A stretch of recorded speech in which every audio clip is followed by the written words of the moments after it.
11. April, 65. Dearest Suzie, I received a letter from you today and was glad to hear from you. I knew you would be a little disappointed about my not wanting you to go to Minnie's right now, but I'm glad that you understand why. I still haven't heard from them. We had another quiet day yesterday. We went to the range yesterday afternoon, and that was all.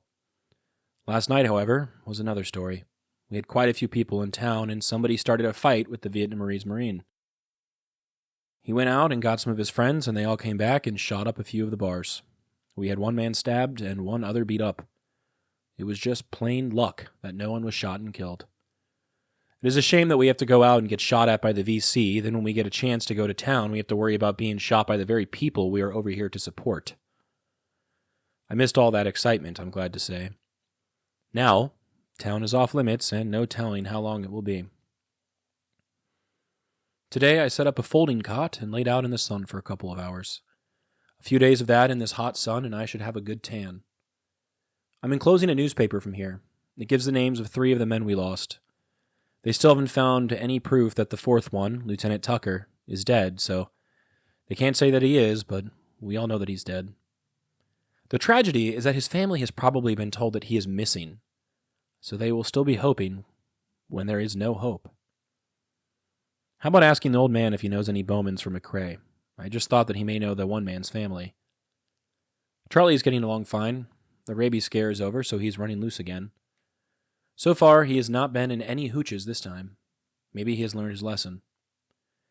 Well, tell the boys that I miss them, and yes, Brian is my boy. Love you very much, and although this is getting repetitions, I miss you so much. I see that the airline strike is over, so maybe the mail problem will get better. All my love. Bill. In today's letter, Popi writes from a base that's starting to feel the weight of too many quiet days, followed by sudden, senseless violence.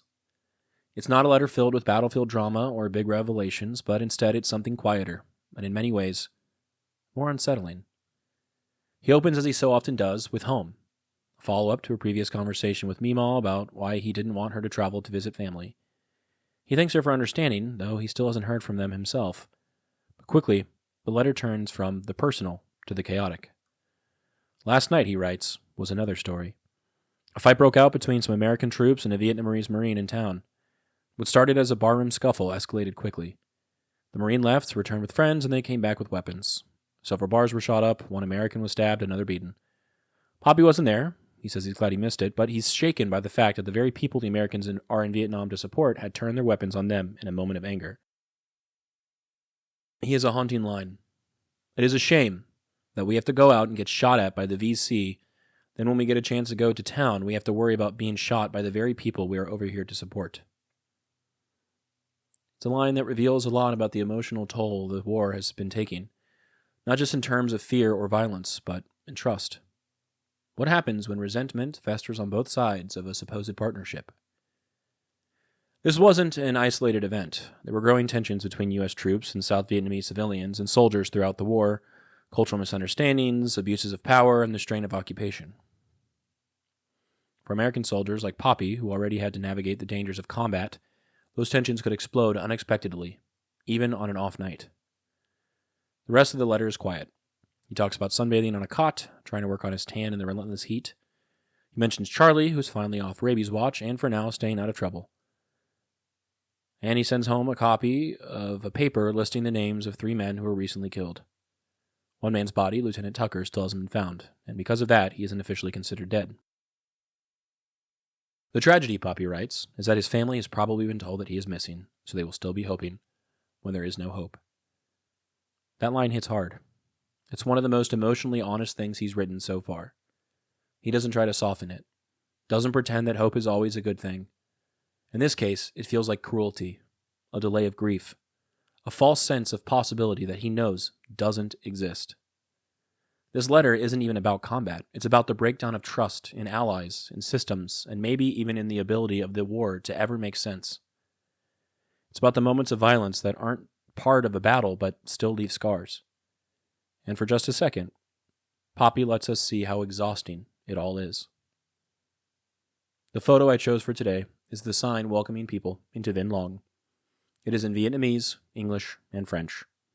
By the sounds of this letter, they weren't always welcome in Vinh Long.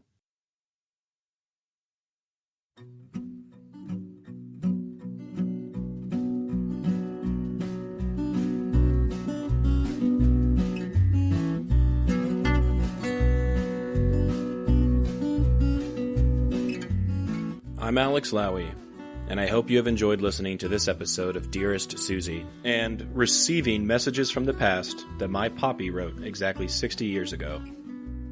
I sincerely appreciate your time and interest.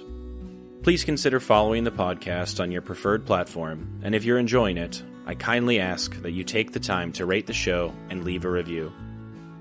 Also, please follow the project on YouTube, X, and Instagram. All likes, comments, shares, and reviews will help grow the reach of this story. The links for these things should be in the description of this episode. Please feel free to email me at dearestsuziepodcast@gmail.com if you have anything you'd like to say. I'd love to chat or to hear about your stories as well. Thank you for listening, and God bless.